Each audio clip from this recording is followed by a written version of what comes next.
आज से शुरू कर रहे हैं और अब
ये जोश में लगे रहिए।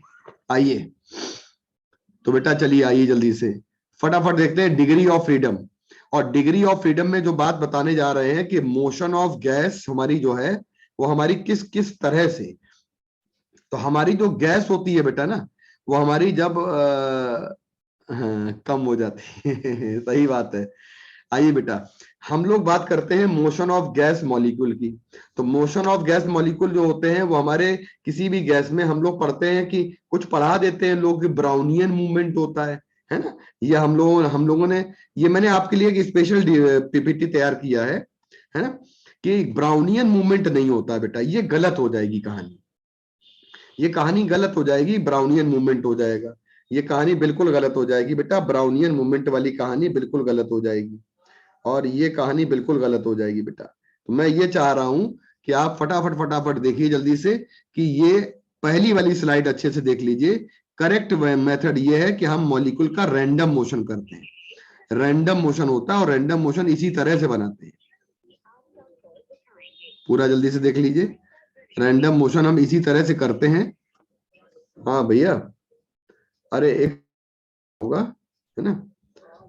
आ,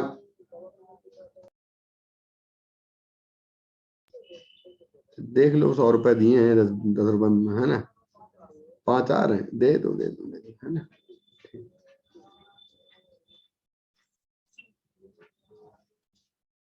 दवा को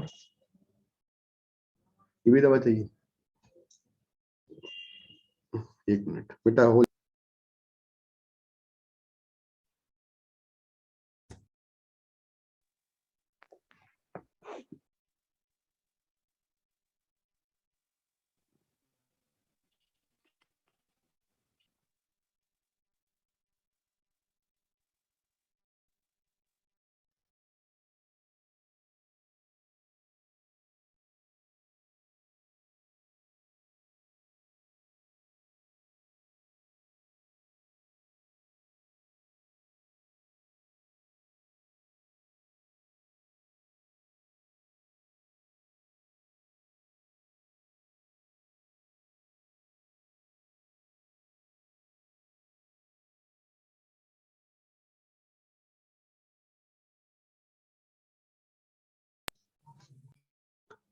हाँ बच्चों देखिए, हम बेटा बात करते हैं यहाँ पे कि अगर हम रैंडम मोशन नहीं लेते और जिग जैग मोशन लेते ना, तो एक बात हम गड़बड़ कर देते हैं कि हमारा जो है ना मॉलिक्यूल इधर जा रहा है, और फिर हमारा मॉलिक्यूल इधर जा रहा है, फिर मॉलिक्यूल इधर जा रहा है, फिर मॉलिक्यूल इधर जा रहा है, और फिर हमारे लाल वाले मॉलिक्यूल से टक्कर हो रही है। तो लाल वाला मॉलिक्यूल जब टक्कर करेगा ना एक वाला दो से, तो टकराने से पहले कहां कहां गया, λ1, λ2, λ3, λ4। भाई साहब ये λ1 से λ4 चला गया, इसका मतलब λ1, λ2, λ3 और λ4 अगर हम ले लेते हैं, तो λ1, λ2, λ3, λ4 अगर ले लेते हैं, तो ये हमारी मालूम में क्या आ जाती है, ये चली गई वो डिस्टेंसेज हैं जो कोलिजन करने से पहले चली है ना। तो कहते हैं कि इसको मीन फ्री पाथ कहा जाता है बेटा, इसको कहते हैं मीन फ्री पाथ, है ना। अभी हम इसको मीन फ्री पाथ को थोड़ा और डिस्कस करेंगे कि मीन फ्री पाथ जो होता है बच्चों, ये हमारा मीन फ्री पाथ जो होता है ये किस किस तरह से हो सकता है, ये हम आपको ये बताना चाहते हैं कि रैंडम मोशन जब होगा तभी ये संभव है। अब ये कोलाइडल मोशन हो या ब्राउनियन मूवमेंट हो, उनमें ये नहीं संभव उनमें वहीं पे भटकते रहते हैं मॉलिक्यूल, यहाँ पे बाकायदा चलते हैं। तो मीन फ्री पाथ जो होती है वो हमारी स्क्वायर ऑफ रेडियस या डाया के इनवर्सली प्रोपोर्शनल होती है। और मीन फ्री पाथ का फॉर्मूला होता है, याद है आप लोगों को, 1/√2 पाई, याद करो, number of molecule per unit volume, और बेटा यहाँ पे आ जाएगा डाया का स्क्वायर आ जाएगा, राइट। और डाया की जगह रेडियस का स्क्वायर भी कर लेंगे। ये मीन फ्री पाथ का फॉर्मूला होता है, कहीं से कोई दिक्कत नहीं है, आराम से आप लोग कर सकते हैं। चलिए बेटा नीचे आ जाइएगा। नीचे जब आते हैं तो हमारे मोशन जो होते हैं वो ट्रांसलेटरी वाइब्रेटरी मोशन होते हैं, और ट्रांसलेटरी और वाइब्रेटरी और रोटेटरी, तो मैंने रोटेशनल मोशन जो है वो नीचे बताया है, और पहले ट्रांसलेशनल बताया है, फिर मैंने वाइब्रेशनल बताया है, फिर नीचे रोटेशनल बताया है। देखिएगा, ट्रांसलेशनल यहां बताया, रोटेशनल यहां बताया, वाइब्रेशनल यहां। सबसे पहले मैं वाइब्रेशन ही खत्म करता हूं। दिस टाइप ऑफ मोशन, मतलब अगर आपकी विजिबल ना हो तो मैं थोड़ा सा इसको बड़ा कर देता हूं। देखो, this type of motion can be taken only, बिल्कुल धारा प्रवाह सुनते जाइएगा, याद हो जाएगा आज इस चैप्टर पे, दोबारा नहीं पढ़ना पड़ेगा। देखिए, this type of motion can only be taken on when the gas is at a very high temperature, मतलब हमारी कोई भी गैस हो बहुत हाई टेम्परेचर पर हो, या हमारी गैस जो है वो पॉलीएटॉमिक हो। अगर हमारी पॉलीएटॉमिक गैस होती है तो हमेशा हम डिग्री ऑफ फ्रीडम वाइब्रेशन की लेते हैं। और बच्चों एक चीज नोट कर लीजिएगा, वाइब्रेशन में डिग्री ऑफ फ्रीडम में हमेशा 2 डिग्री ऑफ फ्रीडम ऐड करी जाती है। जैसे मैंने बोला कि take vibrational mode of gas, मैंने किसी सवाल में N2 गैस दे दी है, मैंने कहा वाइब्रेशनल मोड ले लीजिए, तो वाइब्रेशन में डिग्री ऑफ फ्रीडम को 2 ऐड करिएगा, डिग्री ऑफ फ्रीडम को आपको 2 लेना है। और जब आप डिग्री ऑफ फ्रीडम आप 2 ले लेंगे बेटा, तो बेटा तो 2 डिग्री ऑफ फ्रीडम जब आप लेंगे तब आपके डिग्री ऑफ फ्रीडम निकालना बनता है, मतलब डिग्री ऑफ फ्रीडम 2 ऐड करनी पड़ती है वाइब्रेशन में। तो what is degree of freedom, degree of freedom जो होती है वो होती है total number of present motions, right. तो बेटा देखिएगा, पॉसिबल मोशन, तो हम चर्चा कर रहे हैं पॉसिबल मोशन की। ट्रांसलेटरी मोशन हमारे तीन संभव होते हैं, एक एक्स की तरफ, एक वाई की तरफ, एक जेड की तरफ। और मान लीजिएगा हमने कहा कि रोटेशनल मोशन, तो पहले मैं ट्रांसलेटरी मोशन में एक बात आपको और बताना चाहता हूं कि अगर हमारा कोई भी गैस का मॉलिक्यूल, मान लीजिए कोई भी गैस का मॉलिक्यूल हमारा यहां पे है और ये हमारा अगर एक्स की तरफ चलेगा तो एक्स की तरफ लंबाई है 1 मीटर, वाई की तरफ 2 मीटर और जेड की तरफ 3 मीटर, तो एक्स की तरफ 1 मीटर चलेगा, वाई की तरफ 2 मीटर चलेगा, जेड की तरफ 3 मीटर चलेगा। तीन प्रकार की डायरेक्शन हो सकती हैं और तीन प्रकार की डायरेक्शन में तीन तरह के ट्रांसलेटरी मोशन संभव हैं, एक्स की तरफ, वाई की तरफ, जेड की तरफ। तो इसको कहते हैं हम लोग बेटा ट्रांसलेटरी मोशन, का मतलब है तीन प्रकार की ट्रांसलेटरी काइनेटिक एनर्जी ये मॉलिक्यूल रखेगा अपने पास। तो किसी भी मॉलिक्यूल में ट्रांसलेटरी मोशन तीन तरह के हो सकते हैं और ये मोनो, डाया, पॉली हर एक में होने। अब बात करते हैं रोटेशन की, मतलब ट्रांसलेशनल मोशन सब में होने हैं और वाइब्रेशनल मोशन सब में नहीं होने। दोनों बातें एक्सट्रीम हो गई। वाइब्रेशन मोशन तब लेंगे जब केवल हमारा मोशन होगा, वाइब्रेशन मोशन तब लेंगे जब या तो हाई टेम्परेचर दिया होगा या बोला होगा पॉली एटॉमिक मॉलिक्यूल है और वो भी लीनियर है। समझ में बात आ गई? पॉली एटॉमिक लीनियर है, पढ़ते जाइएगा, आपके पढ़ने के लिए बहुत ज्यादा माल है इसमें। अच्छा, रोटेशनल मोशन जब आता है, थैंक यू बेटा, रोटेशनल मोशन जब आता है, रोटेशनल मोशन का मतलब होता है रोटेशन टाइप 1, जिसपे अर्थ अपनी धुरी पे रोटेट करती है और अर्थ आपकी रोटेट करती है, अर्थ सन के अराउंड भी रोटेट करती है। तो रोटेशन टाइप 2 जो है सन के अराउंड वाला, ये काफी डिस्टेंस से होता है, तो I = mr² का मोमेंट ऑफ इनर्शिया पजेस करता है। और यहाँ पे रोटेशन अपने अर्थ पे करती है, अपनी धुरी पे करती है अर्थ।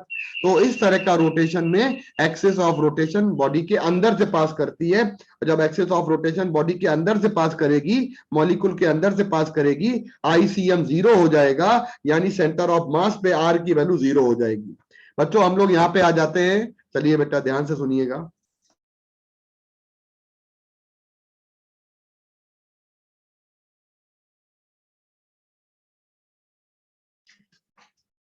जल्दी से पढ़ लीजिए फटाफट।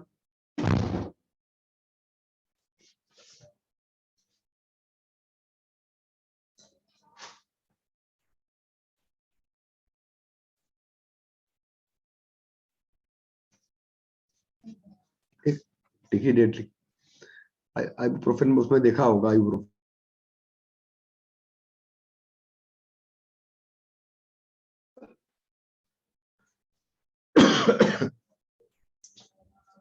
बेटा अब हम ICM वो 0 लेंगे, सेंटर ऑफ मास वाला, जिसमें हमारी बॉडी जो होती है या मॉलिक्यूल होता है गैस का, वो ऐसे रोटेट करता है।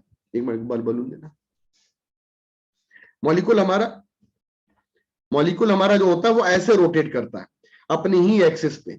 तो डिग्री ऑफ फ्रीडम हम वहां पे वो वाला लेते हैं, डिग्री ऑफ फ्रीडम, जिस डिग्री ऑफ फ्रीडम में हम लोगों को रोटेशन जो है ना, कौन सा तरफ से दिया जाए, जो हमारा रोटेशन दिया जाएगा टाइप 2 वाला, और टाइप 1 वाला नहीं लेना। मेरा वीडियो आप लोगों को आ रहा है बेटा? देखो मेरे पास बलून है और बलून मेरे पास दिया गया है, तो इसमें रोटेशन हमारा ऐसे, जो एक्सिस हमारी पास करती है ना यहां से, ये वाली जो एक्सिस होती है ना इसको, तो बेटा हम जब भी बात करते हैं तो देखो ये वाला जो एक्सिस होता है ऐसे घुमा रहे हैं, ये रोटेशनल मोशन पे मोमेंट ऑफ इनर्शिया 0 आ जाता है। और बेटा जब हम रोटेशन लेते हैं ऐसे, तो ऐसे रोटेशन में मोमेंट ऑफ इनर्शिया कंसीडर किया जाता है। तो ये कंसीडरेबल है और ये नहीं है। समझ में आ गया? तो ऐसा रोटेशन हम लोग 0 नहीं लेंगे और ऐसा लेंगे। तो ये बेटा आगे बढ़ जाते हैं, यहां तक मुझे बता दीजिए कि तीनों प्रकार के मोशन क्लियर हो गए सबको, वाई वाई टाइप कर दीजिए, तो फिर हम आगे बढ़ जाते हैं।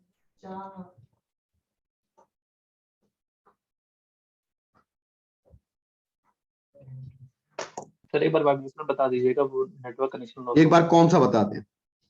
वाइब्रेशनल वाला। वाइब्रेशनल मोशन जो होता है, ये हमेशा याद रखिएगा कि वाइब्रेशनल मोड में हम हाई टेम्परेचर पे कभी गैस अगर दी जाती है तो वाइब्रेशनल मोड लेना बनता है। गैस ऐसे ऐसे झंझनाती रहती है, ऐसे ऐसे ऐसे। और अगर हम बात करते हैं कि हमको कोई पॉली एटॉमिक गैस दे दी जाए, पॉली एटॉमिक में लीनियर मॉलिक्यूल दे दिया जाए, तो linear molecule group of atom बना लेता है, एक C, एक O, एक O, यानी CO2 का केस ले लेते हैं हम लोग। तो इस केस में हम लोग क्या करते हैं कि जब भी डिग्री ऑफ फ्रीडम ऐड करते हैं तो वाइब्रेशनल मोड में डिग्री ऑफ फ्रीडम हमेशा आपकी दो ऐड करी जाती है, एक पोटेंशियल वाली, एक काइनेटिक वाली। अभी एनसीईआरटी में खोल के एक लाइन और दिखाएंगे। तो पोटेंशियल वाली और काइनेटिक वाले में अगर हमसे कहा जाता है वाइब्रेशनल मोड निकालिए, तो हमेशा याद रखिएगा कि काइनेटिक और पोटेंशियल दो प्रकार की ऐड करते हैं। रीजन क्या है? क्योंकि कोई भी गैस का मॉलिक्यूल जो होता है वो हमारा दो मॉलिक्यूल के बीच में, यानी कि ये ग्रुप ऑफ एटम बनाता है, और ग्रुप ऑफ एटम का मतलब होता है वहां पोटेंशियल एनर्जी मिलेगी ही मिलेगी, क्योंकि वहां पर हम कंसीडर करते हैं कि वहां पर ग्रुप ऑफ एटम बन रहा है। आइडियल केसेस में पोटेंशियल एनर्जी हमारी 0 ले ली जाती है, लेकिन यहां पे हम कंसीडर कर रहे हैं। Okay sir. Degree of freedom देखिएगा, डिग्री ऑफ फ्रीडम एक प्योर नंबर है, इसको एफ से रिप्रेजेंट करते हैं। Degree of freedom total number of possible motion को बताता है, और डिफरेंट टाइप ऑफ गैस जब दी जाती है तो एटॉमिसिटी अगर डिफरेंट होती है तो डिग्री ऑफ फ्रीडम जो होता है वो हम लोग कैलकुलेट कर लेते हैं आराम से। Degree of freedom mono atomic की निकालेंगे तो बेटा 3 आएगी, क्योंकि मोनो एटॉमिक में अगर रोटेशन लेंगे तो केवल रोटेशन हमारा ऐसे वाला होगा, टाइप 1। तो रोटेशन टाइप 1 वाला जो होगा वो हमेशा लिया जाएगा। बच्चों एक बात ध्यान रखिएगा, जिसका भी स्क्रीनशॉट लेना हो तो लेते रहिएगा। मैं काफी रुक रुक के मैं एक्सप्लेन कर रहा हूं, क्योंकि मैंने प्रेजेंटेशन में सारी बातें इंक्लूड कर दी हैं। And as you are SRB student, तो आपके लिए स्पीड और चीजों को मेंटेन करना बहुत ज्यादा जरूरी है। तो देखो बेटा, डिग्री ऑफ फ्रीडम में जब मोनोएटॉमिक गैस की बात करते हैं तो मैंने देखो रोटेशन दिखाया है, एक्स के अबाउट करेंगे, वाई के अबाउट करेंगे, जेड के अबाउट करेंगे, तो इस प्रकार के रोटेशन में कंसीडर नहीं करेंगे। तो हमारे पास डिग्री ऑफ फ्रीडम 3 हो जाएगी। आइए बेटा हम बात करते हैं डायाटॉमिक के केस में। तो कोई भी मॉलिक्यूल अगर डायाटॉमिक लिया जाता है तो देखिए हमने मॉलिक्यूल को एक्स एक्सिस पे ले लिया, तो जब मॉलिक्यूल आपका एक्स एक्सिस बनाया ऐसे है, बनाया इस तरह से है, लेकिन लिया मैंने, और हमेशा एक्स एक्सिस पे जब लेंगे तो डिग्री ऑफ फ्रीडम के लिए हमारा जो तरीका होगा वो रोटेशन एक्स वाला नहीं लेना है, वाई और जेड वाला लेना है। अगर मॉलिक्यूल वाई एक्सिस पे होगा तो वाई वाला नहीं लेना है, जेड और एक्स वाला लेना है, क्योंकि मॉलिक्यूल ऑफ एटम जो होगा हमारा, एटम्स हमारे एटम के अंदर से जब एक्सिस पास करती है वही एक्सिस का रोटेशन कंसीडर नहीं करते। मैंने लिखा हुआ है साफ साफ, देखिए I x 0, I y non zero, I z non zero, केवल 2 रोटेशन लेने होंगे। तो डिग्री ऑफ फ्रीडम हो जाएगी 3 + 2, यानी 5 हो जाएगी डिग्री ऑफ फ्रीडम। तो हमारी इस तरह की गैस की डिग्री ऑफ फ्रीडम हो जाती है, एफ की वैल्यू आ जाती है बेटा 5 आ जाती है। बेटा हम आगे बढ़ जाते हैं। हमारे पास जैसे मैंने रोटेशन मोशन को समझाने के लिए एक और सहारा लिया, ये पंखा है ना, पंखा आपके इस वाले एक्सिस के अबाउट रोटेट कर रहा है। सारे बच्चे देखिएगा, ये पंखा आपका इसके अबाउट रोटेट कर रहा है। ये जो एक्सिस आपकी है, पंखे के जो पर दिए गए हैं, विंग दिए गए हैं,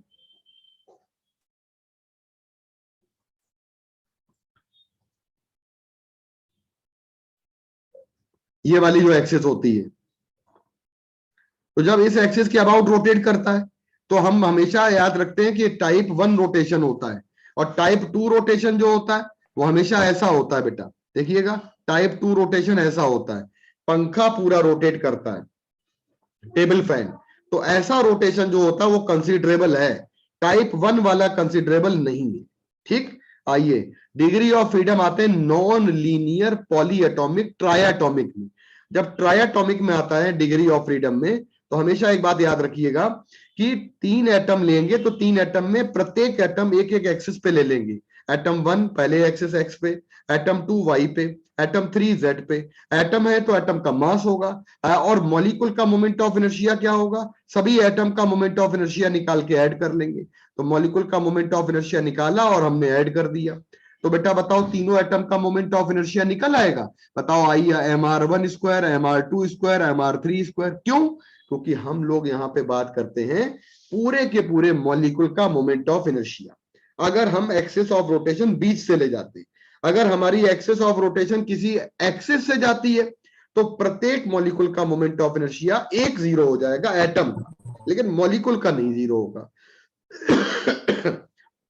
जब कोई एटम जिस एक्सिस पे रोटेट कर रहा होगा, तो मैं ऐसे याद कर लेता हूं कि कोई एटम अगर एक्स एक्सिस पे है तो उसका एक्सिस एक्स एक्सिस वाला रोटेशन 0 हो जाएगा। वाई और जेड वाला तो रहेगा, तो मॉलिक्यूल का रोटेशन तो रहेगा ही रहेगा, इसलिए डिग्री ऑफ फ्रीडम आ जाएगी 6 हमारी आ जाएगी। तो मोनो डाया पॉली में डिग्री ऑफ फ्रीडम निकालते हैं। एक किताबों में दिया होता है फॉर्मूला, हम लोग निकालते हैं 3a माइनस बी वाला, याद है बच्चों? लेकिन इस फॉर्मूले में कुछ ना कुछ कहीं ना कहीं चीजें हमारी रिस्ट्रिक्टेड है। तो जब रिस्ट्रिक्टेड है तो हम फॉर्मूले का सहारा ना लेके हम अपनी चीजों को कोई ट्रिक नहीं याद करते हैं, हम सीधे सीधे तैयार कर लेते हैं, वो ज्यादा बेहतर होता है। बेटा आइए अगली बात पे आ जाते हैं। जब हम अगली बात पे आ जाते हैं बेटा, है ना, आइए बेटा, तो मीन फ्री पाथ जो मैंने आपको समझाया, मीन फ्री पाथ में सारी बातें मैंने लिखी हैं, और ये हमारा mean of the distance covered between the two collision, ये सारी बातें समझाई गई हैं। अगर बेटा बात करते हैं डेफिनेशन एनसीईआरटी की, तो उसमें लिखा है average distance a molecule of A gas can travel without colliding. NCERT कहती है कि कोलिजन से पहले, और हम जो पढ़ाते हैं हम लोग वो कहते हैं कि दो कोलिजन के बीच में चली गई दूरी, टू सक्सेसिव कोलिजन के बीच में चली गई दूरियों का मीन फ्री पाथ, ये गलत हो जाता है ना कहीं ना कहीं। ये तो हम लोग बेटा याद रखेंगे, बिफोर कोलिजन की बात करेंगे, राइट। एनसीईआरटी कहती है बेटा फॉर्मूला हमारा एक ये होता है, लैम्डा बार जो होता है 1/√2 पाई एन डी स्क्वायर। बेटा हम यहाँ पे एन को कहते हैं number of molecule per unit volume कहते हैं। और याद रखिएगा एक फॉर्मूला ये भी बन गया बेटा, एक बात याद रखिएगा कि पीवी बराबर एन के टी आ जाएंगे, तो एन को कहेंगे हम लोग, एन अपॉन वी को कहेंगे number of molecule per unit volume. तो हमारा यहाँ पे पी अपॉन के टी रखना बनता है। तो डिग्री ऑफ फ्रीडम का नया कॉन्सेप्ट आ जाएगा आपके सामने, और वो बेटा आ जाएगा डिग्री ऑफ फ्रीडम का एक ये वाला फॉर्मूला और एक ये वाला फॉर्मूला। बेटा एन की जगह रख दिया पी अपॉन के टी, तो के टी ऊपर आ गया। तो मैं आपको बताऊं लैम्डा जो है वो टेम्परेचर के डायरेक्टली प्रोपोर्शनल है। अगर कोई कहेगा कि ग्राफ बताइए लैम्डा में और टेम्परेचर में, तो कोई प्रॉब्लम नहीं होगी बनाने में बेटा। आइए और एक काम करें हम लोग यहाँ पे फाइनली एक काम कर दें, हमारे पास एक और बात आती है, बहुत बड़ी बात आती है, क्या कि मैं आपसे कहूं कि एन होता है number of molecule per unit volume, तो एम एन हो जाएगा mass of molecule per unit volume. तो हम यहाँ पे mass of molecule per unit volume को बेटा डेंसिटी कहते हैं।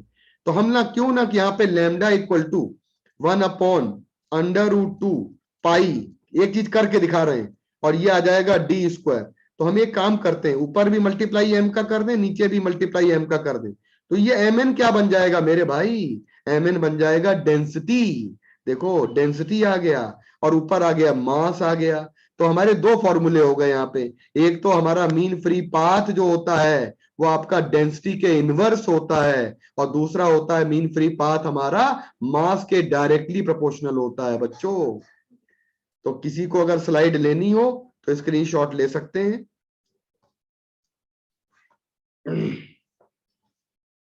चार फॉर्मूले हो गए।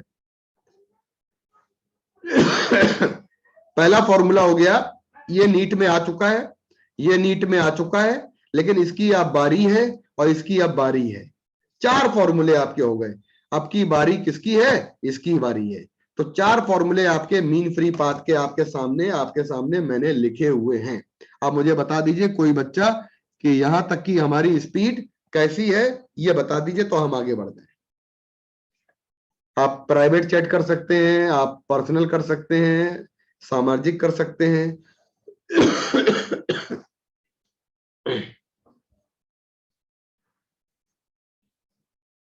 स्पीड कैसी है बता दीजिए। सही है, हम सारी चीजें आपको जो बता रहे हैं एक बार रिवाइज करके हम क्वेश्चन पे चलें तो मुझे लगता है ये ज्यादा बेहतर है। डायरेक्ट क्वेश्चन पे आ जाएं तो हमें लगता है कि ये चीज ठीक नहीं है, उचित नहीं है। पिछले बार जो हमने खोया था, हम पिछले बार की बातों को दोबारा सही लेके चलेंगे, एक बार रिवीजन जरूर करेंगे।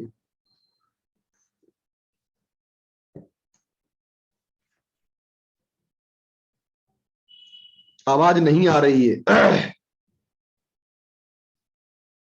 तो एक बार दोबारा ज्वाइन करना पड़ेगा, रीज्वाइन करना पड़ेगा। हाँ केटी की जगह आरटी लिख सकते हैं,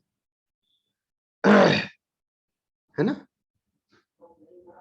पीडीएफ नहीं मिलेगा, हम जो पढ़ा रहे हैं ये प्रेजेंटेशन हमारा पर्सनल है, ये हमारे घर का मामला है, तो घर के बच्चों को मिलता है। पीडीएफ हो जाएगा, सार्वजनिक हो जाएगा, जो जो नहीं बच्चे पढ़ रहे हैं उनको भी मिल जाएगा। बेकार में तकलीफ होगी उनको, देखेंगे पीडीएफ तो तकलीफ होगी कि इतना अच्छा पढ़ा दिया सर ने और हमें नहीं आता।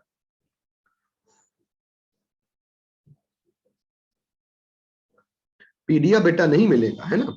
पीडीएफ में क्या होता है, हम लोग थोड़ा सा कैजुअल हो जाते हैं ना। हाँ, स्क्रीन शॉट कर सकते हैं आप लोग, लेकिन किसी का, हमारा उद्देश्य विषय कोविड काल में किसी को परेशान करने का नहीं है ना बेटा।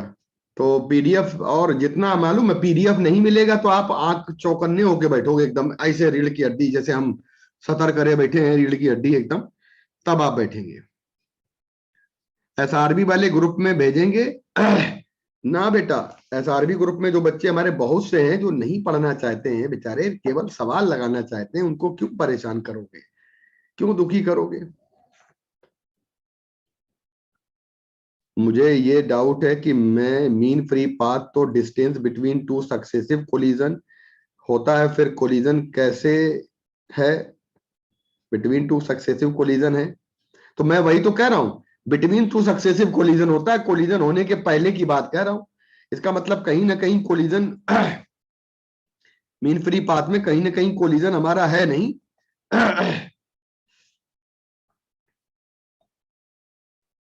अगर मीन फ्री पाथ में कोलिजन हो गया होता तो मामला बिगड़ गया होता।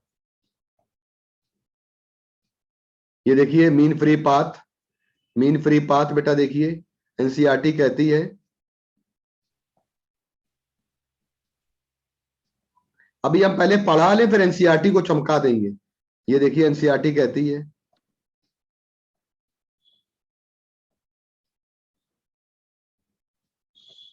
एनसीईआरटी पढ़ लीजिए।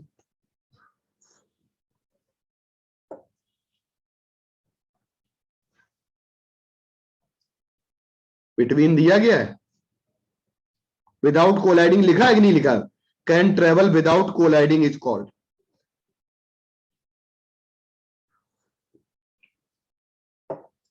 इसका मतलब जानते हैं, एक मॉलिक्यूल निकला, यूं गया यूं गया यूं गया यूं गया यूं गया और धड़ाम से दूसरे पे टकराया। तो ये दूसरे से टकराया मतलब पहले मॉलिक्यूल से दूसरे पे टकराया, नीला वाला कलर दिखाया मैंने। टक्कर तो हुई है इन्हीं में भाई साहब, पहले की टक्कर दूसरे में हुई है। मजे की बात यह है कि बीच में नहीं टकराया है ना, बीच में नहीं टकराया है। स्क्रीन स्लो हो रही है मेरी, हमें भैया स्क्रीन फास्ट हो जाओ भाई, भाई साहब स्क्रीन फास्ट हो जाइए, स्क्रीन रिफ्रेश कर देते हैं। भाई बच्चे लोगों अपने कैमरे ऑफ कर लीजिए, नहीं तो आप सुंदर सुंदर हैं दिख जाएंगे, क्या फायदा, नजर लग जाएगी।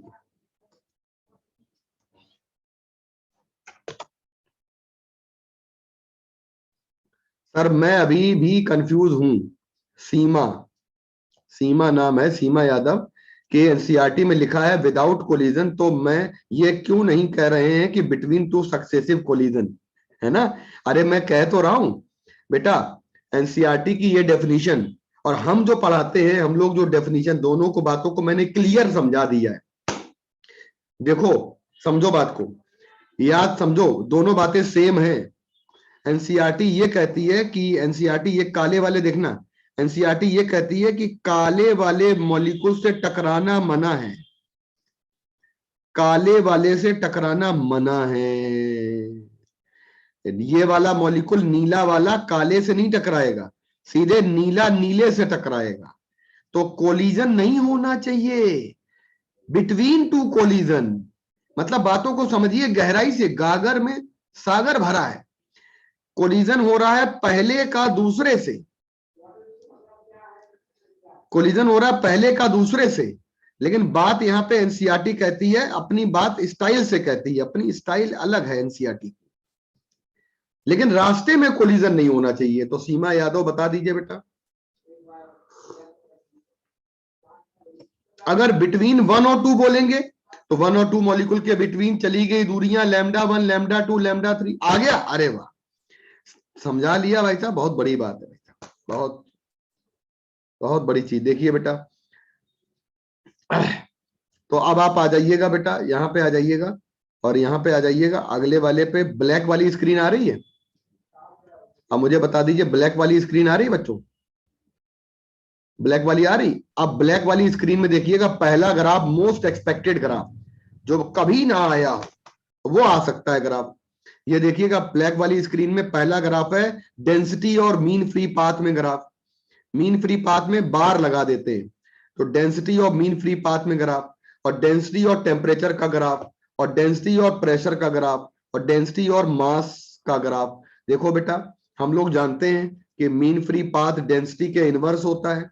हाँ, देखो ऊपर फॉर्मूले देखो बेटा, डेंसिटी के इनवर्स होता है, प्रेशर के इनवर्स होता है, डेंसिटी के इनवर्स होता है, टेम्परेचर के डायरेक्ट होता है, मास के डायरेक्ट होता है, मास के डायरेक्ट होता है, मास के डायरेक्टली प्रोपोर्शनल है। तो देखिए बेटा, एक ग्राफ, दो ग्राफ, तीन ग्राफ, चार ग्राफ हो गया। अब आइएगा पार्टीशन, इक्वे पार्टीशन एनर्जी का क्या होता है। मैक्सवेल और बोल्ट्जमैन ने मिलकर दिया था कहानी, मैक्सवेल और बोल्ट्जमैन ने मिलकर कहानी दी थी बेटा, और मैं यहां से बात बता रहा हूं इक्वे पार्टीशन में, सारी बात ध्यान से समझिएगा।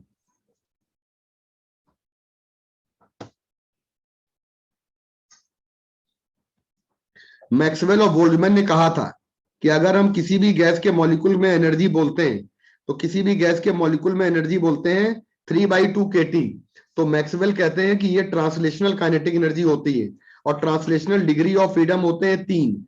तो पर डिग्री ऑफ फ्रीडम एनर्जी हमारी हो जाएगी half kT, half kT, half kT। तो हम लोग half kT, half kT, half kT हमारी एनर्जी जो होती है, ये कंट्रीब्यूट करती है पर डिग्री ऑफ फ्रीडम, पर डिग्री ऑफ फ्रीडम। तो अकॉर्डिंग टू बात करते हैं, अकॉर्डिंग टू इंटरनल एनर्जी के सिस्टम की बात करते हैं, तो किसी भी सिस्टम में, किसी भी गैस में, अगर हम बेटा ध्यान से सुनिएगा, यहां पे आते हैं, तो kinetic energy, kinetic energy of one molecule, kinetic energy of one molecule of any gas, किसी भी गैस की, एक गैस की काइनेटिक एनर्जी निकालना चाहोगे वन मॉलिक्यूल की, तो हम लोग केवल ये पढ़ते हैं 3/2 kT। तो हम लोग यहाँ पे सुधार करेंगे, ये मीन काइनेटिक एनर्जी होती है एनसीईआरटी के अकॉर्डिंग, इसमें मीन काइनेटिक एनर्जी होती है एनसीईआरटी के अकॉर्डिंग। इसको हम ट्रांसलेशनल काइनेटिक एनर्जी भी बोल देंगे तो ज्यादा अच्छा है, इसको ट्रांसलेशनल काइनेटिक एनर्जी बोलेंगे, तो ट्रांसलेशनल काइनेटिक एनर्जी का फॉर्मूला बोलेंगे, तो ट्रांसलेशनल काइनेटिक एनर्जी बोलेंगे वन मॉलिक्यूल की। तो ये बेटा ज्यादा अच्छा है, ये बेटा ज्यादा अच्छा है। तो ट्रांसलेशनल काइनेटिक एनर्जी में ये आ गया। अच्छा, हम आपसे बोले बेटा kinetic energy of one molecule, translational है ना, तो ट्रांसलेशनल मोशन तीन तरह के होते हैं। तो kinetic energy of one molecule जो होता है, ये आपका अगर पर डिग्री ऑफ फ्रीडम बोलते हैं, तो पर डिग्री ऑफ फ्रीडम बोलेंगे, तो पर डिग्री ऑफ फ्रीडम का मतलब होता है कि ट्रांसलेशनल मोशन तीन होते हैं, तो हम अगर इसको 3 से डिवाइड कर देंगे तो हमारी एनर्जी आ जाएगी। कहने का मतलब है, घर से चले हम 6,000 रुपए लेकर, तो उसको हम लोगों ने क्या किया, 3 बराबर बराबर भागों में डिवाइड कर लिया। तो ये आपकी ट्रांसलेशनल काइनेटिक एनर्जी है, जिसमें बात बोली जाएगी 3 प्रकार के ट्रांसलेशनल मोशन होते हैं। तो एक बार ये आपको कंफ्यूजिंग टर्म है, जो कंफ्यूजिंग टर्म आपको गड़बड़ गड़बड़ आंसर दे सकते हैं कभी कभार। अगली बात बेटा, हम यहाँ पे आगे बढ़ते हैं कि अगर हम आपको कह दें कि एन मॉलिक्यूल की बात करें, तो हम बात करें kinetic energy of an molecule की बात करेंगे, तो एन मॉलिक्यूल की अगर बात करेंगे तो पर डिग्री ऑफ फ्रीडम आ जाएगा 1/2 NkT। और अगर हम एफ डिग्री ऑफ फ्रीडम की बात करेंगे, तो kinetic energy of one an molecule, अगर हम एफ डिग्री ऑफ फ्रीडम की बात करेंगे, तो अगर हमने एफ डिग्री लगा दिया है तो हमने जनरलाइज कर दिया है, तो हमारे पास आ जाएगा NkTF। और जैसा मैंने पढ़ाया आपको, अगर हम बात करेंगे मोल की, तो यही बात आ जाएगी मोल के लिए, म्यू मोल के लिए आ जाएगी। तो kinetic energy of mu mole of gas की बात करेंगे, तो ये हमारी आ जाएगी म्यू मोल ऑफ गैस की। तो मोल करेंगे तो RT आएगा, और अगर हम मॉलिक्यूल करेंगे तो बेटा ये आ जाएगा KT। तो दोनों फॉर्मूले हमारे काइनेटिक एनर्जी बनाते हैं। अगली बात बेटा मैं आपको अगली बताने जा रहा हूं, ध्यान से सुनिएगा, ध्यान से सुनिएगा।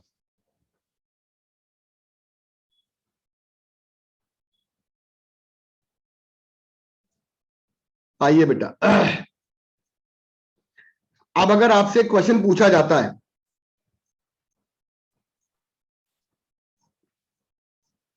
अच्छा अच्छा ठीक है ठीक है, अब अगर आपसे क्वेश्चन पूछा जाता है बेटा कि अगर आपसे क्वेश्चन पूछा जाता है एक चैम्बर में भरी हुई है रियल गैस, एक चीज मैं आपको थोड़ा अलग अलग तरीके से बता रहा हूं, एक चैम्बर में भरी हुई है रियल गैस, एक चैम्बर में भरी हुई है आइडियल गैस, तो ये रियल है और ये आइडियल है। बताइए रियल गैस की इंटरनल एनर्जी, तो रियल गैस में इंटरनल एनर्जी होती है काइनेटिक एनर्जी टोटल, और प्लस बेटा होती है पोटेंशियल एनर्जी, क्योंकि रियल गैस में intermolecular force of attraction consider करते हैं, वंडरबॉल। एंड अगर हम बात करेंगे आइडियल गैस में, तो आइडियल गैस में सिर्फ काइनेटिक एनर्जी लेते हैं, दूसरी कोई भी हमारी एनर्जी नहीं ली जाती है, यानी टोटल काइनेटिक एनर्जी जो होती है वो हमारी बात करते हैं तो इंटरनल एनर्जी बनाती है आइडियल गैस की। तो अभी अभी मैंने आपको पढ़ाया कि म्यू मोल आइडियल गैस की, म्यू मोल आइडियल गैस की, म्यू मोल आइडियल गैस की internal kinetic energy at temperature T पे कितनी होगी बताइएगा, टेम्परेचर टी पे काइनेटिक एनर्जी कितनी होगी म्यू मोल आइडियल गैस की बोलेंगे, तो आंसर आ जाएगा half mu R T F. Sir ये एफ क्या है, डिग्री ऑफ फ्रीडम है, मतलब हम एटॉमिसिटी बदल देंगे तो डिग्री ऑफ फ्रीडम का मतलब हो गया हमारा चार्ट तैयार हो जाएगा। यानी कि आपके पास अगर मैं बोलूं, समझना मेरी बात, कि म्यू मोल गैस के लिए आपकी जितनी भी काइनेटिक एनर्जी है यही तो इंटरनल एनर्जी है, तो अगर हम बोलेंगे कि इंटरनल एनर्जी का फॉर्मूला बताइए म्यू मोल ऑफ गैस के लिए क्या होगा, तो आपका आंसर आ जाएगा म्यू आर टी एफ। मैं कहूं कि इंटरनल एनर्जी किस पे डिपेंड करती है, तो याद रखिएगा इंटरनल एनर्जी डिपेंड करती है सिर्फ और सिर्फ और सिर्फ और सिर्फ, बोलो बोलिए क्या आंसर आएगा, टेम्परेचर। ना टेम्परेचर सर। ना बेटा, टेम्परेचर। ना बेटा, ना ना ना ना, इंटरनल एनर्जी आपकी internal energy of a gas, तो आपका आंसर आ जाएगा कि टेम्परेचर पे डिपेंड करती है अ गैस, अ गैस। अगर मैंने कह दिया कि O2 को तोड़ दीजिए तो O2 आपकी मोनो में कन्वर्ट हो गई हाई टेम्परेचर पे, तो आप इंटरनल एनर्जी इसके अंदर तो निकालेंगे तो आ जाएगी 5/2 म्यू आर टी, और इसके अंदर निकालेंगे तो आ जाएगी 3/2 म्यू आर टी। बोलो बच्चों, यस सर, क्लियर। इसका मतलब हमने एक Yes, नई sir. चीज क्या बताई आपको कि हम बात करते हैं internal energy of a gas depends on, तो आंसर आ जाएगा टेम्परेचर ओनली। लेकिन अगर जनरलाइज कर दिया जाए इंटरनल एनर्जी ऑफ गैस,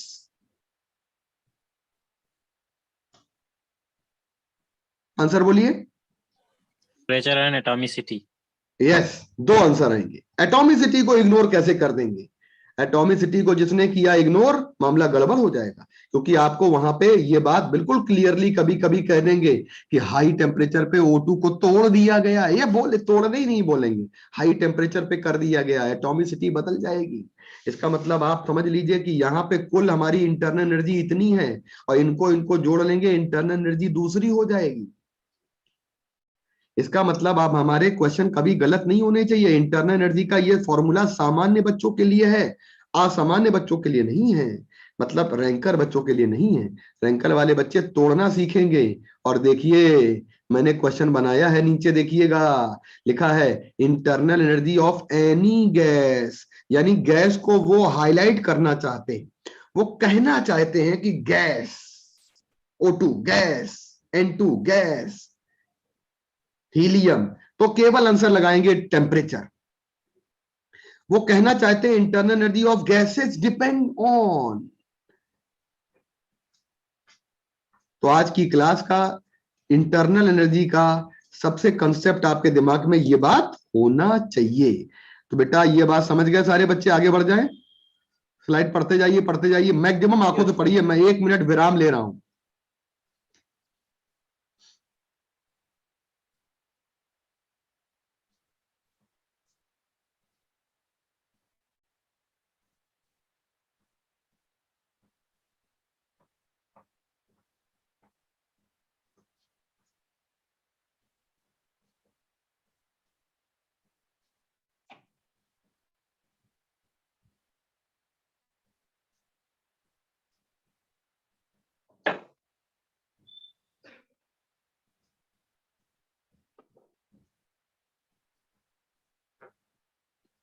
हम स्लाइड सारी दिखा देंगे, लास्ट में आप एकदम ले लीजिएगा बेटा, है ना।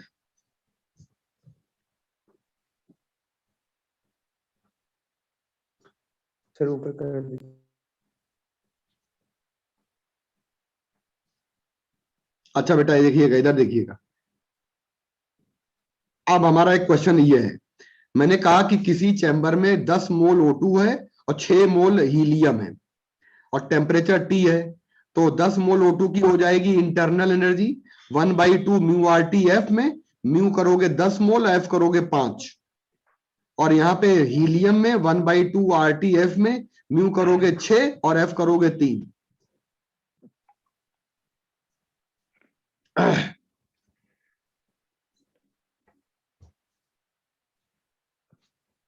34 आ जाएगा। अगली बात आते हैं,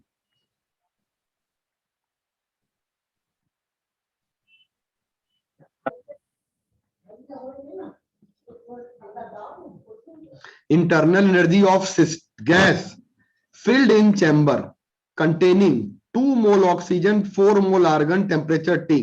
और क्वेश्चन में लिखा रहे या ना लिखा रहे, निगलेक्टिंग वाइब्रेशन मोड लिखा भी जाएगा।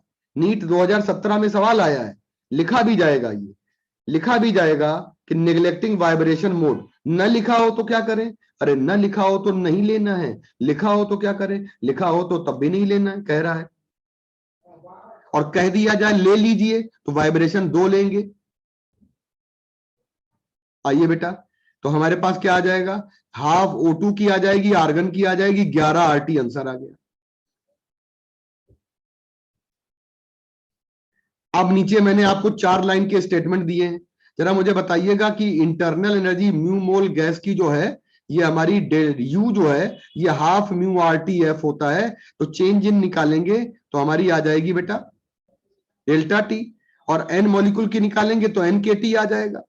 तो हमारे पास अगर कह दिया जाता है बेटा कि इस ग्राफ की बात करते हैं, इस ग्राफ की बात करते हैं, तो ये बहुत ही प्यारा क्वेश्चन है। कोई बताए कि साइक्लिक प्रोसेस में इंटरनल एनर्जी चेंज 0 हो जाएगा, 0 हो जाएगा, 0 हो जाएगा।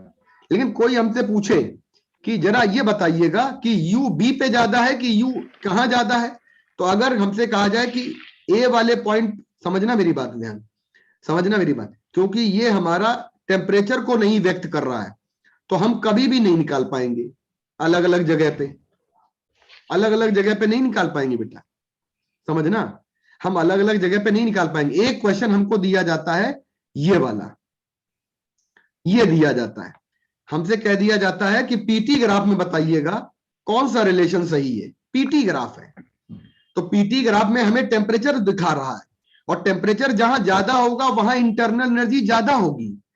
तो पीटी वाले ग्राफ में ए वाले पे और बी वाले पे सेम है, ठीक है, ए और बी वाले पे सेम है इंटरनल एनर्जी, तो हमारा राइट आंसर आ जाएगा ये वाला, और एक और आंसर आ जाएगा ये वाला, थर्ड।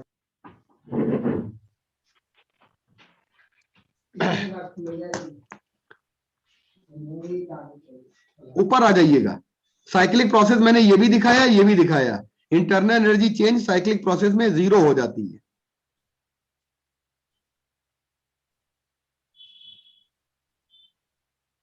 अब आइएगा, थर्मोडायनेमिकल सिस्टम जो होता है ना, ये हमारा डिफाइन किया जाता है कि एनी गैस एनक्लोज्ड इन चैम्बर, तो भरी हुई चैम्बर में जो गैस होती है वो हमारी कहलाती है सिस्टम, सिस्टम ये लिखा है, और बाहर की चीजें होती हैं सराउंडिंग। और हम कहते हैं कि अगर हम सिस्टम को कितने तरीके से ले सकते हैं, तो सिस्टम में पीवीटी वेरिएबल कहलाते हैं जो हमारे सिस्टम को डिफाइन करते हैं, प्रेशर वॉल्यूम टेम्परेचर, और आइडियल गैस इन तीनों को रिलेट कर देती है, पीवी बराबर म्यू RT, पीवी बराबर एनकेटी। तीन ही बातें पढ़नी है, सिस्टम क्या, सराउंडिंग क्या, वेरिएबल्स क्या, और रिलेशन तीनों में क्या।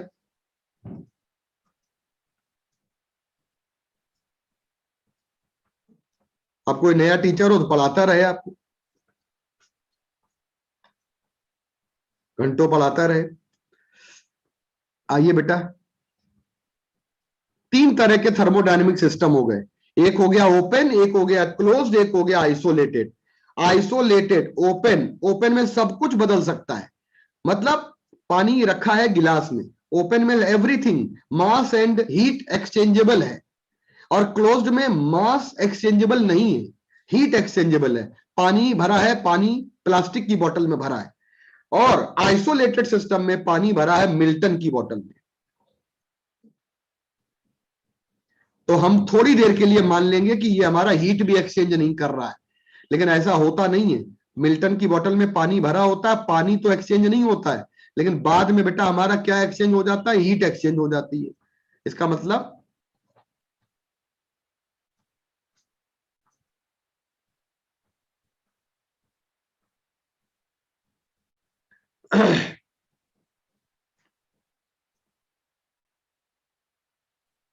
थर्मोडायनामिकल इक्विलिब्रियम तीन तरह का होता है।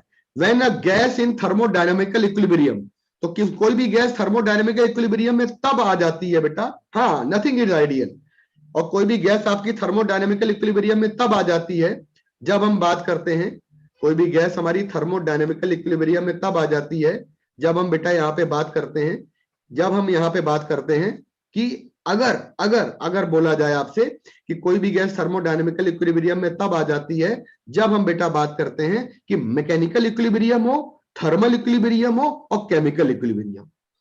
मैकेनिकल इक्विलिब्रियम, थर्मल इक्विलिब्रियम और केमिकल इक्विलिब्रियम होता है, तब हम बेटा यहां पे मिलाते हैं और कहते हैं कि हमारा कोई भी सिस्टम थर्मोडायनामिकल इक्विलिब्रियम में है।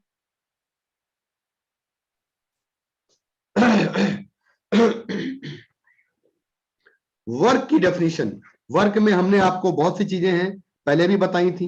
वर्क जो है हमारा इंक्रीजिंग वॉल्यूम, किसी भी सिस्टम के लिए बात करते हैं तो हम लोग का ये जो स्लाइड है ये बताती है कि हम किसी भी पिस्टन से किसी भी चैम्बर में अगर गैस को कंप्रेस कर दें या एक्सपेंड कर दें तो जब चेंज इन वॉल्यूम होगा तब हम लोग वर्क कहते हैं, और W बराबर होता है F/x। और बेटा केमिकल इक्विलिब्रियम क्या है, सुंदरम ने पूछा, एक मिनट बैक करते हैं। केमिकल इक्विलिब्रियम जो होता है ये केमिस्ट्री में लविंग, केमिस्ट्री लविंग है।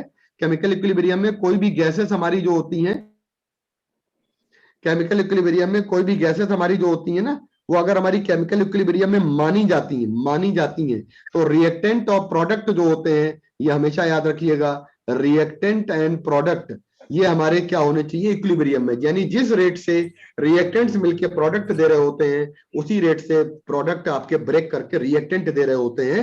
अल्टीमेटली हम कह देते हैं कि केमिकल इक्विलिब्रियम में रेट ऑफ फॉरवर्ड रिएक्शन बराबर rate of backward reaction, rate of forward reaction बराबर रेट ऑफ बैकवर्ड रिएक्शन।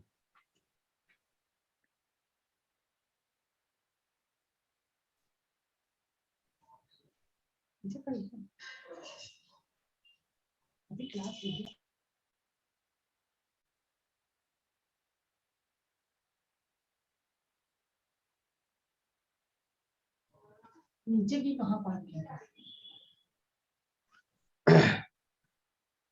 अच्छा बेटा, वर्क वाली बातें क्लियर होगी बच्चों? वर्क हमारा कब पॉजिटिव होगा, कब नेगेटिव होगा?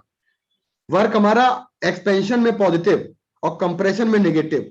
यानी कि हम अगर बात करेंगे तो वर्क में final volume minus initial volume, तो केमिस्ट्री में हम फॉर्मूला क्या करते हैं, केमिस्ट्री में फॉर्मूला करते हैं W equal to P V final minus V initial, नहीं करते हैं, उल्टा करते हैं केमिस्ट्री में, minus P V final minus V initial. नीचे देखिए कंप्रेशन बताया गया और एक्सपेंशन बताया गया है। मुझे नहीं लगता इसमें कोई चीज एक्सप्लेन करने वाली है। मैंने क्लास करने से पहले, आपकी क्लास करने से पहले मैंने पूरी आपके हिसाब से तैयारी की है ताकि हम आपको एक प्रेजेंटेशन देके सारी बातें जल्दी से समराइज करा पाए।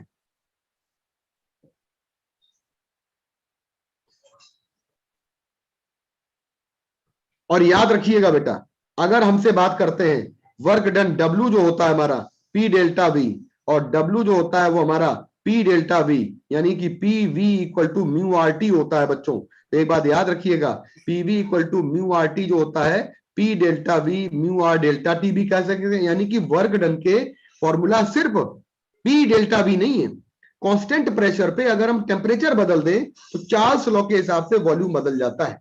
यानी कि P डेल्टा V म्यू R डेल्टा T हो जाता है। रत्नेश,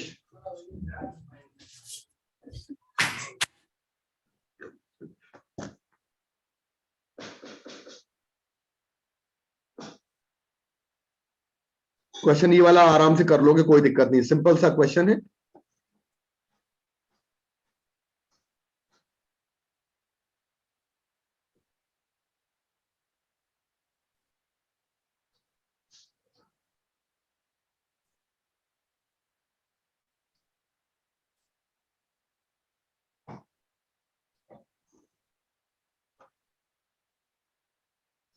हो गया बच्चों, हो गया? अच्छा स्लाइड नहीं आ रही है, ठीक है, वेट करिए, वेट करिए। बेटा देखिए, हमसे एक क्वेश्चन बोला जाता है, जरा इस क्वेश्चन का आंसर निकालिए।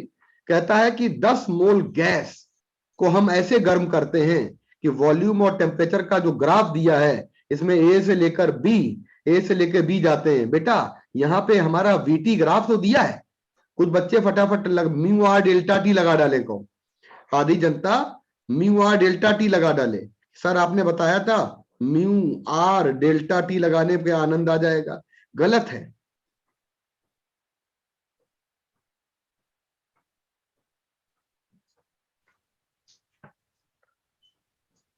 और बेटा पहला सवाल आपका ये वाला था, फर्स्ट वाला सवाल देखिए, ये वाला था फर्स्ट वाला सवाल, देखिएगा बेटा, फर्स्ट वाला सवाल बड़ा आसान सा है। सेकंड वाले सवाल में देखिएगा, वर्क डन में पीवी ग्राफ दिया है, तो मैं आपको मैसेज देना चाहता हूं कि पीवी ग्राफ में कोई तकलीफ नहीं होगी। फिर मैं आपको बताऊं, तीसरे वाले ग्राफ में वीटी ग्राफ दिया है, तो क्योंकि ये आइसोकोरिक है, और आइसोकोरिक को आइसोमेट्रिक भी कहते हैं, और आइसोमेट्रिक प्रोसेस जो होता है ये कभी भी 0 वर्क देता है। अब आइएगा हीटिंग, किसी भी गैस की हीटिंग दो तरह से होती है, या तो कांस्टेंट प्रेशर पे होती है या कांस्टेंट वॉल्यूम पे होती है। जब किसी गैस को कांस्टेंट वॉल्यूम पे हीट करेंगे तो QV इक्वल टू होता है म्यू CV डेल्टा टी, जब कांस्टेंट प्रेशर पे करेंगे तो QP इक्वल टू होता है म्यू CP डेल्टा टी। अच्छा बेटा बात करते हैं हम लोग यहां पे, तो कांस्टेंट वॉल्यूम और कांस्टेंट प्रेशर की अगर हम बात करेंगे, तो कांस्टेंट वॉल्यूम और कांस्टेंट प्रेशर पे जब बात करेंगे, तो पिस्टन को अगर हम मूव ना करने दें, ऊपर ना जाने दें, तो ये हमारी गैस कांस्टेंट वॉल्यूम पे एनक्लोज्ड है, और अगर पिस्टन ऊपर चला जाता है तो हमारी गैस कांस्टेंट प्रेशर पे एनक्लोज्ड है। यहां पे वर्क हो रहा है क्योंकि पिस्टन डिस्प्लेस कर रहा है, यहां पे वर्क नहीं हो रहा है, वर्क डन 0 हो रहा है।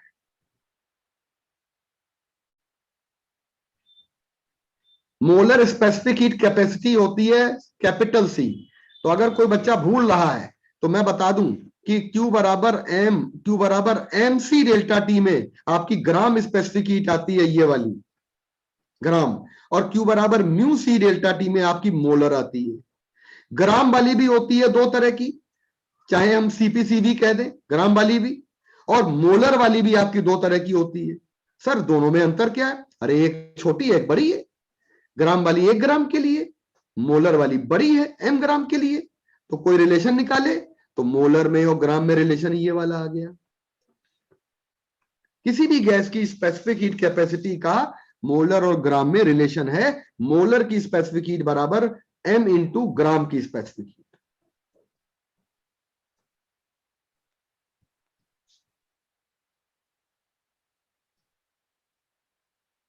यहां तक हम लोग का आज का कार्यक्रम है, और कल की क्लास हम लोगों की होगी 25 तारीख की